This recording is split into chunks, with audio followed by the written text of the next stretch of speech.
Okay, so I've got Cate Kalson, who is the Chief People Officer at Opencast. Welcome, Kate. Thank you. Delighted to be talking to you today at Health and Wellbeing at Work 25.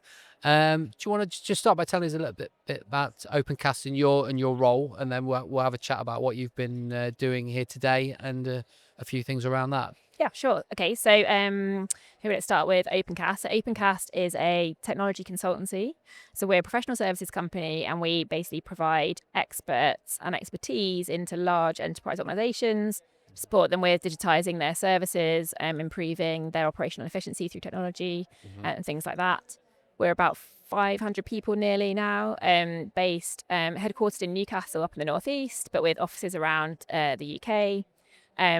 We work primarily with UK government, so civil service departments. So I guess the cultures of those organisations impact our employees and this, as well as our Opencast culture. So is there quite a lot of on-site stuff with Yes, your staff? Yeah, we're very much hybrid, so people do tend to work quite a lot of their time in their own home or in our offices, but they also travel and work on site with clients. And that sort of landscape shifts over time and depends on the clients and the project, what they need. So, so that's Opencast. I'm the Chief People Officer, so I have the accountability for everything around kind of from how we recruit people to how we support their development, so people development, all of the core HR things like employee relations, and obviously and part of that is how we try and support everyone's well-being. I also actually have quite an operational role. I would say some chief people officers maybe do and don't, in that we have a kind of allocation engine that puts people onto projects. That also sits in my kind of team. So I'm definitely very plugged into both how the business runs and kind of commercially how it works, as well as kind of the more traditional maybe people kind of specialisms. I think that comes from some of my kind of career background. Is I started out way back in the beginning as actually as a research biochemist in a lab. Interesting. And then I moved into tech type roles. So I was a data analyst and a product manager.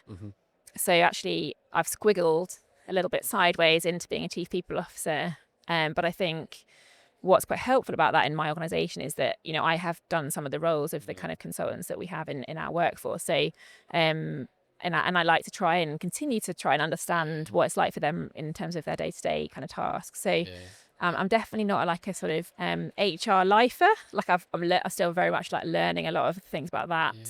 And I think that has big pros and cons because I don't have as much lived experience of kind of, you know, dealing with kind of people and HR kind of things, but also I suppose it helps me to sometimes maybe bring a bit of a different perspective. So it's an interesting perspective, that, because and squiggle is a great word, by the way. But I think so. I used to work many years ago. I used to work for the police as on the civilian side as a psychologist, and I did quite a lot of work with the chief constables. And obviously, one of the things in that culture is that you have to have been through the ranks. So you know, by definition, it's changed a bit recently as they really bring some more manager type people in. But back then, you know, the thing was you had to have done every job. You had to have gone through the ranks to get there, and it did bring a really interesting perspective from for leaders. You know, they had been there, and it also, of course, it's sort of, as you're alluding to, it garnered a certain amount of respect because from the people that you were leading, because they knew that you'd been there and done it yourself. I think it can really help you to connect with people that if you've done, I mean, I haven't done every single job, you know, like, so I guess it's like, I can't say that I've done every single role, but I've certainly worked in those kind of project teams enough and had colleagues. And so, and I also think it helps because my previous role just prior to this was like more running a business unit in another consultancy. So I think it also, I understand the trade-offs around sort of like money and the right thing to do type stuff. Like I can talk quite well. I'm comfortable talking to the CFO about our economics. And so I think with Wellbeing, that's a huge advantage because sometimes what we might be trying to do is make the economic case for what we want to do and convincing someone, you know, whoever that is, that there is that sort of business case to it. It was one of the things that came up in our panel today, actually. So it was a very it's very exciting for me to be on a panel with Dame Carol Black. Oh yes, one of the great names. Exactly, who I discovered looking her up properly yesterday in my sort of pre-panel research is 85. How amazing is that? I know. That's incredible. I know. So she was on the panel, and she kind of one of the questions that was posed was sort of, how do you make the business case? And she sort of came in and said, well, I do think that's important, and sometimes feel confident to make the case for doing the right thing for doing the right thing's sake. Yeah. And I completely agree. I think, as you'll know as a psychologist, I guess, like, people are convinced by different sorts of evidence and different sorts of things. And I think some people are very convinced by the moral imperative, and other people want to also see the business case. And I think that's cool, right? So be able to tell the story in different ways. Yeah. So I think that sort of, I guess, that sort of more commercial background for me helps me to do at least the business case side of that fairly comfortably. But yeah, there's lots of things I've been learning over the last few years. Yeah. And so, well, and you alluded to the panel you've been on there today. So that was about, as I understand it, that was about the importance of and benefits of and ways to take a systematic approach to health and well-being at work. Was that and so that was that like a problem, sort of bit of a problem solving conversation, was it? Yeah, so I think it was Rachel Skuse. She's a occupational psychologist. She was the chair of the panel, and I guess what she'd done very thoughtfully was to bring different, almost like personas into the panel. So I was definitely there representing, I guess, an employer and the kind of like more operational HR type kind of side of things. We had a guy, Richard, who was basically talking about, he does wellbeing sort of program implementation with clients. So he's again a psychologist by background. Then we had an occupational a medic, occ health person, and Dame Carol, who I guess represents sort of policy and like governmental employer policy type, trying to change at that level.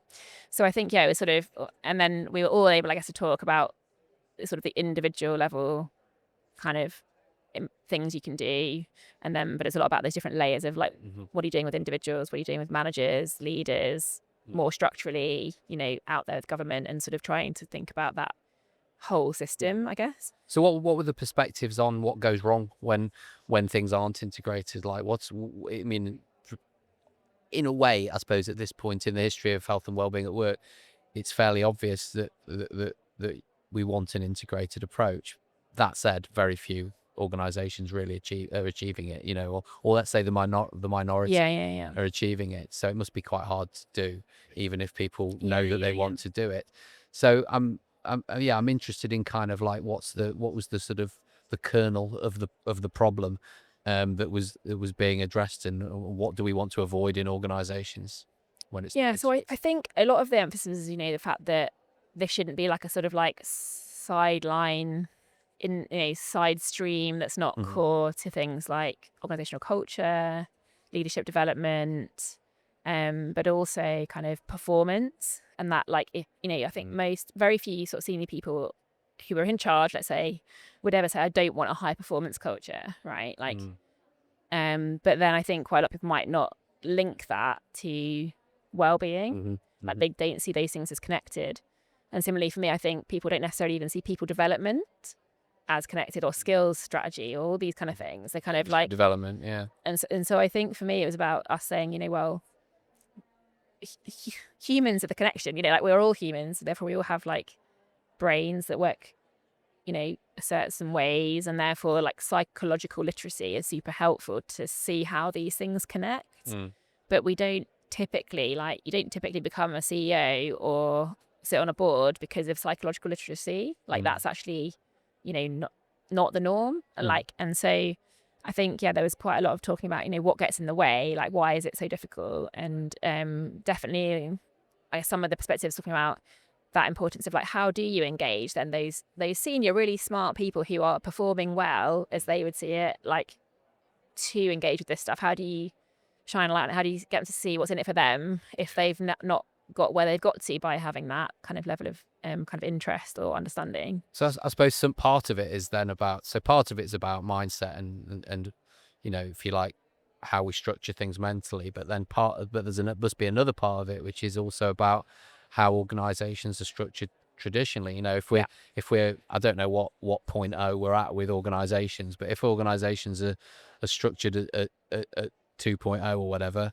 then you know it's still functional, really, isn't it? Yes. The way organizations are structured, and my sense is that there's a real perceived a great pain in unpicking that, you know, in a lot of senior. So even if a senior leader got it and thought, right, yes, I do see the connection between that. I do want to draw a big circle around everything and see it as one thing. The pain of unpicking health and safety and making it and putting it inside something which might, you know, might be owned by you. You probably don't own health and safety. Yes. Then that might just be right. Okay, that's too hard to do, pile. So there's different barriers, I guess. Yeah, I think that's right. I think it's recognizing that, at least for me, one of the barriers is a lack of understanding. I think that's quite an easy barrier to overcome, lack of understanding, because you can, at least in my role, I can see myself as trying to find those different ways to nudge and educate my peers or my boss, right? So, like for me, for example, one of the good questions I was asked by my boss was, okay, what sort of like 360 tool should we use for our exec, right? Quite traditional, like someone's going to ask that to me. That's a normal thing I would get asked functionally, right? Are they still going 360? 360. Wow. But again, it's like what he meant was like, peer feed. I want to get some I want the exec to go through like a feedbacky process and me, and you know, him saying and me.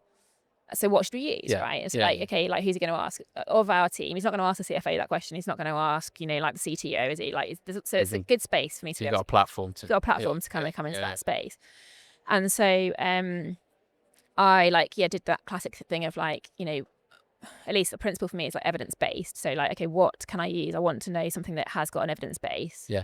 And then talked with various different, you know, coaches that we worked with, and like explored a little bit of different things they use. And in my experience, most executive coaches are like familiar with a bunch of different stuff, and they can kind of give you the bit of the pros and cons. And the one that I came across that really like I felt would really resonate with my boss and my colleagues, but then also kind of maybe hit that agenda of like holistic, like psychological literacy stuff, was something called Leadership Circle Profile, LCP. Yeah.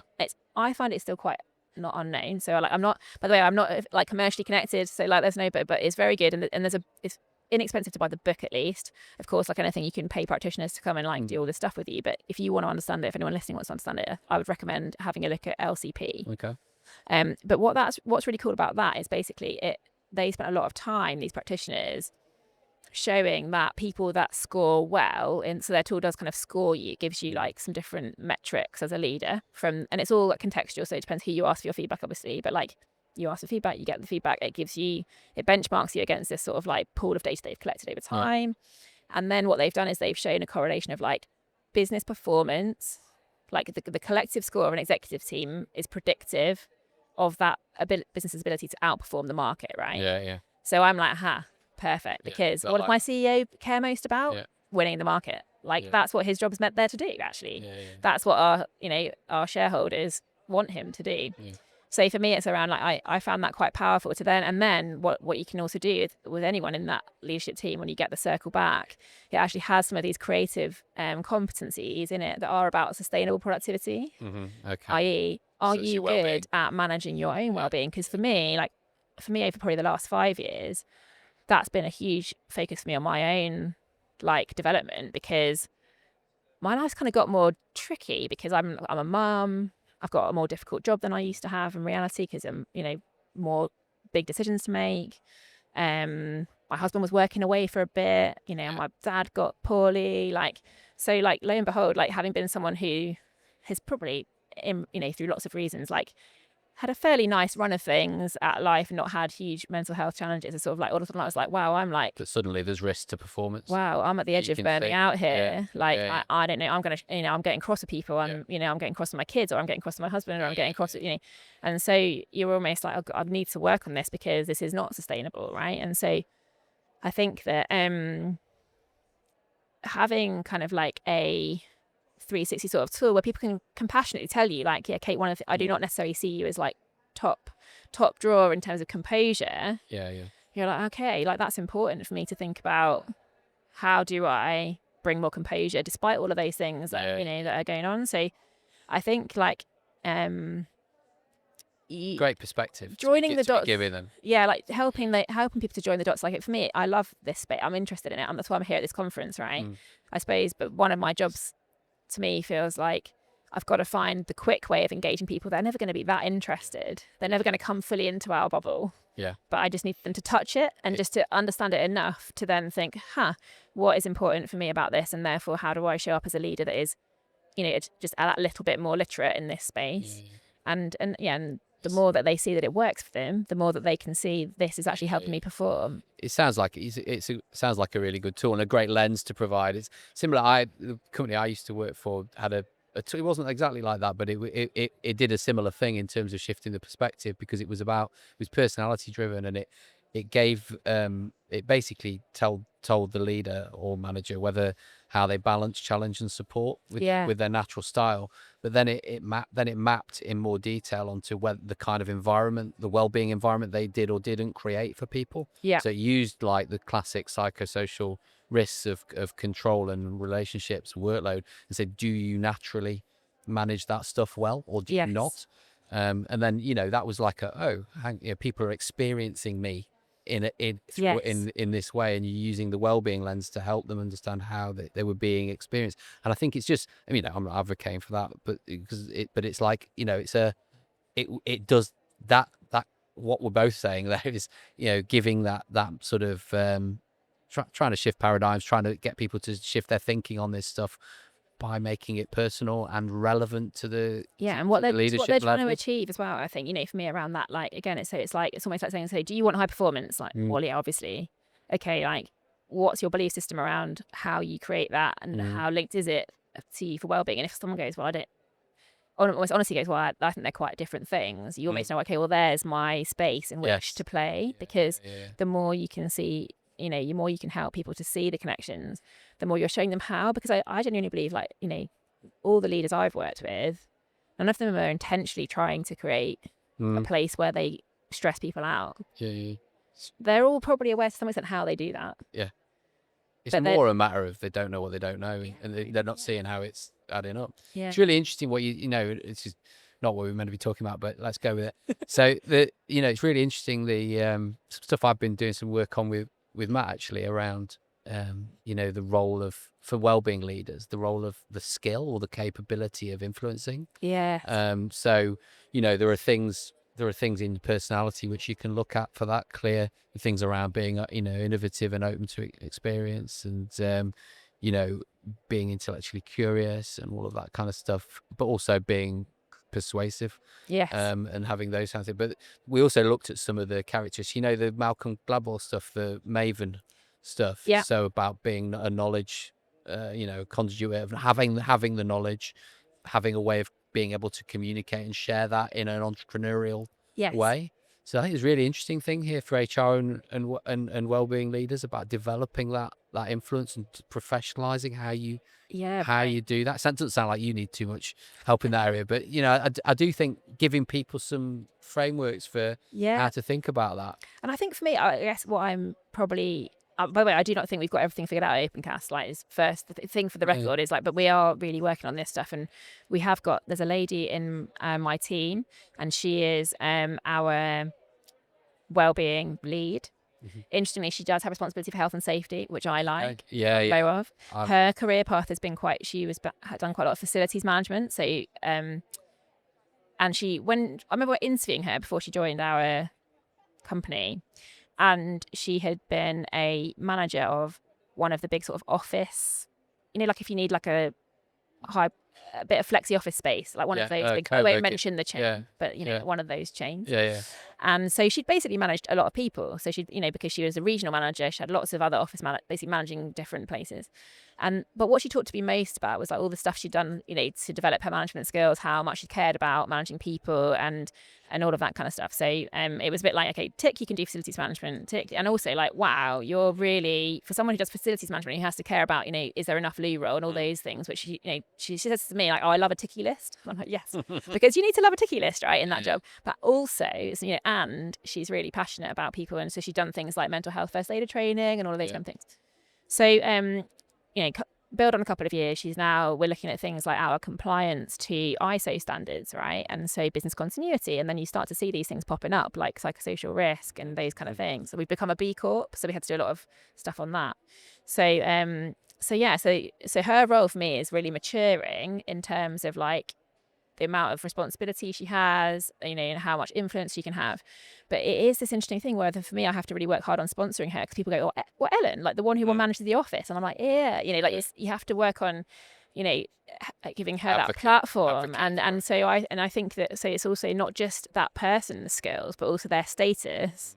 So if well-being is seen as like a nice little fluffy thing, you know, it's like that person's going to struggle. It's like an uphill battle for them to have influence, right, over, you know, for example, the CFO. Yeah. So I think it's really important if you're trying to sponsor people in those roles, thinking about how do you both give them the skills and those tools, but also like how do you keep saying how much they get it, how much they've got the knowledge, or like you know, and help them to build that knowledge. So job titles as well, right? Yeah, you know, like how where you put them in the organization. Yeah, exactly. And so we've sort of built that. That is a bit, you know, again, I love job design. I went to a really good talk today by Rob Baker on job design and how that can really support well-being. And so for me, these sort of emerging roles and responsibilities, like you've got to craft them super hard because they're new and people don't understand them. And a lot of people that are, you know, older, maybe holding more power in the organization, they won't have necessarily worked with someone who's like head of well-being before. So they don't know what to expect from them. They don't know what to hold them accountable for, and they don't know how to help them do their job. And so it's kind of like you can't just expect someone to just thrive in that environment without quite a lot of support. So Ellen is doing a Working Well training course, I believe, at the moment. Oh, yes. Yeah. So kind of like around that sort of like, what is the role of a wellbeing leader? Absolutely. The 9 habits. The 9 habits, exactly. So hopefully that will help her to bring that knowledge and like influence more confidently. And that's one of the, that's in there. Yeah, that's in there for sure. Yeah, I mean, I think it feels to me like, you know, the job design stuff is really interesting. Oh, you know, so interesting. I was involved in the CRF, Sustaining Employee Wellbeing report and the research just before Christmas.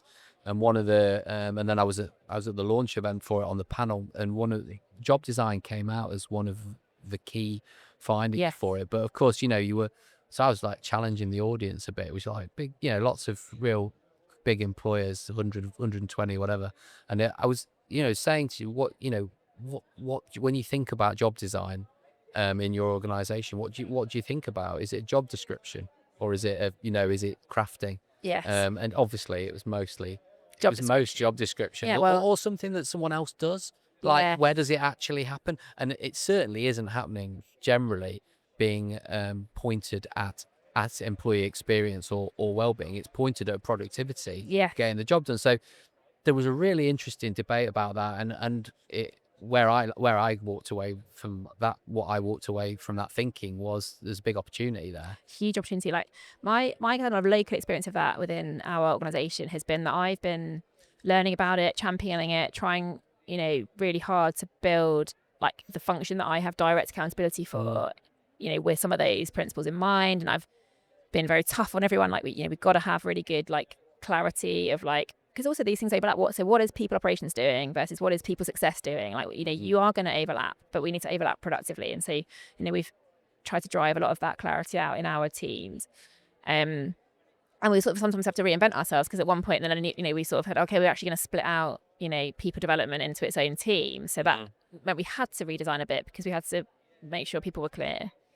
And then I've sort of almost done the sort of just like trying to like gently go like to some of my colleagues, like, you're taking up a new function. Like, we're a scale up. So there's lots of setting things up, maturing things going on.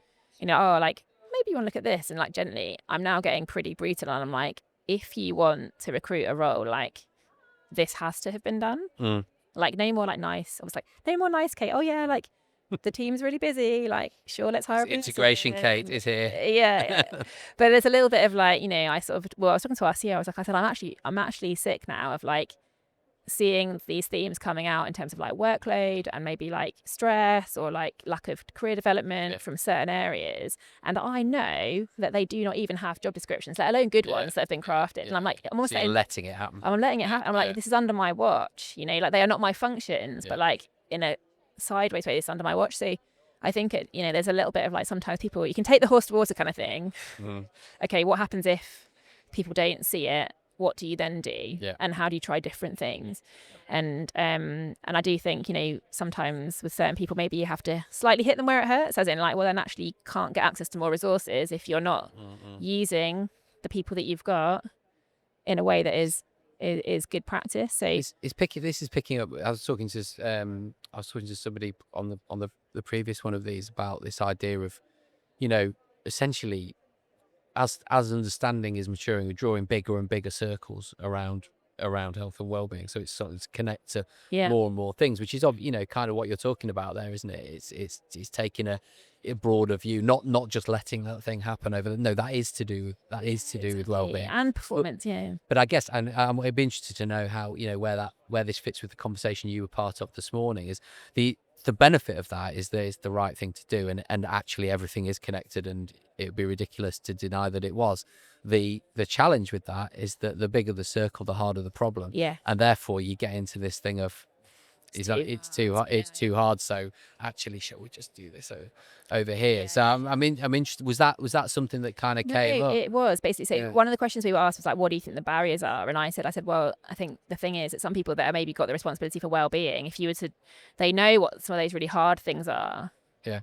But they don't feel like they've got permission to, or they're too scared to tackle them. So that actually what happens is they do the easier thing, which for me is like, when I was a product manager, right, we always did these ways of prioritizing work, and you would try and do like an impact scale and a hard to scale, right? And sometimes you'd pick some things that were like easy to do and like not super high impact. But it's obvious the bit where you shouldn't go is like the not very impactful but quite hard to implement, right? And so I think it's sort of being quite conscious, and I'm not saying you should pick off like all 5 of the really hard to do.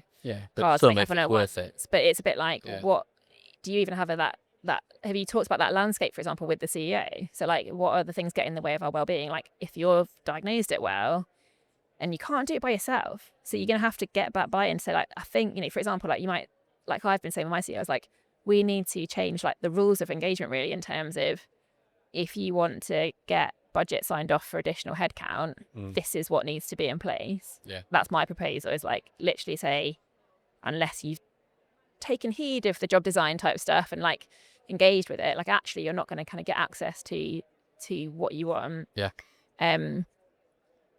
He's got to agree with me on that, right? Like, and so or suggest a different way, or say that, you know what, we're not going to make it a rule, but I'm going to work with those people, and say, Kate, you've tried the nice way. We're going to do something different. I was going to say that, because if you do want to draw that much bigger circle, at some point, if you're going to try and eat the frog, you do need that leader commitment. Like you're a leader, but also your CEO is a higher up leader. So you have to have that, and it's I suppose it. And that takes you back to the influence thing. Is it, how can you influence that level of leader to really want to go on this journey where we draw ever bigger and bigger circles round and get more value out of it? And I think I guess my reflection a little bit is, if you're being tough on yourself, have you shown them how? So like, don't just keep telling them it's all bad and there's a massive elephant and it's all connected and it's all like overwhelming, right? Because they just kind of listen to that and go, okay. But if we did this. Whereas if you can say, like, we've already started this and we're already doing that and we've seen some green shoots here and that thing there is having an impact. Okay. And now I want to tackle with you some of these bigger things that are actually a bit scary, but hey, here's the methodology. Here's a case study. It's possible. Hey, here's a CEO that I met who you could chat to, who has started to eat the elephant, and they can tell you that it's worth it, So it is, like you say, it's all about that. Like, it's hard because, again, I think people that take a role like a well-being role, they care and they want to sort of fix it. And therefore, like... But the people higher up don't always care about the same things. And if that's your frustration, I think the thing for me is, like, the reality is you are not going to have the impact you want to have by just keep doing what you can do fully in your... It's the whole circus of control, circus of influence thing. It's like, I'm sure a lot of people go, well, I'm going to focus on the things I can directly control. That's good for some of your portfolio of your stuff. But then if you want to have biggest impact, you've got to get out into that circle of influence space. And you won't you won't turn everyone's light bulb on at the same time, but like slowly and surely, like you get the odd ally who kind of goes, like I get it. Like sales, isn't it? Yeah. Start where they start. Don't assume that your story is their story. Right. You've got to think, get in their shoes and think about what it is they want. And also what you said there was really interesting in terms of it's not always starting from scratch with these things. Like you were saying, we're doing this over here, we're doing this here, we're doing this here. Tell that story so that it does feel like the natural next step to do. Because nobody likes to a problem that is hard in the first place, and we're starting from scratch. Yeah. So okay, we're kind of coming to the end of time, but I would like to ask you, having been in that and having had this conversation, what would if someone was embarking on because you're on a journey, right? You're not saying you're at the end of it and you've got full integration of everything, but your head's there and you are doing stuff and you've done stuff. If someone was kind of at the beginning of that integration journey and maybe they're coming from a place where there's quite a few silos inside the organization and maybe they're quite far on with some things here and not so far on here, what would your kind of advice be to them in terms of what they need to A, watch out for, but B, how they approach it mindset wise? I think I would say build the coalition of the willing. So like if your problem is silos, but you've got pieces of the puzzle that people care about who are pushing, and get them together and like try and overcome that. If there are any of those barriers of like, well, hang on, but like, are they going to take my, almost that they're looking at each other without trust between each other. So like for me, it's almost like, what are people development trying to do? What's the wellbeing person trying to do? What's HR like? There is a coalition of the willing there that you've got to create before you then go into people that don't give a shit, or you know what I mean? Like, there needs to be a vision. That's all coming together. Exactly. So don't necessarily try and start connecting the dots with your people that are really far away from seeing the vision. But if you've got the components, get those people together. And like if you can see gaps in those things, like talk openly with them about that. So like, well, I think we're doing these things really well, but hang on, like, is there this other thing that we are not tackling because perhaps we haven't got the mandate, or perhaps we haven't got the capacity, or like, so again, not assuming that because they don't want to or because they don't see it either, but like just try and getting a shared view of both the vision and like what is your gap to that vision, and then together, how are we going to influence, how are we going to work on the different people that we might want to work on to get moving towards that vision. So like a partnering. Exactly. Fantastic. Thank you, Kate. It's been really, really good to talk to you. Enjoy the rest of this day and the show. Thank you very much for having me on. Thank you. Take care. Bye. Bye.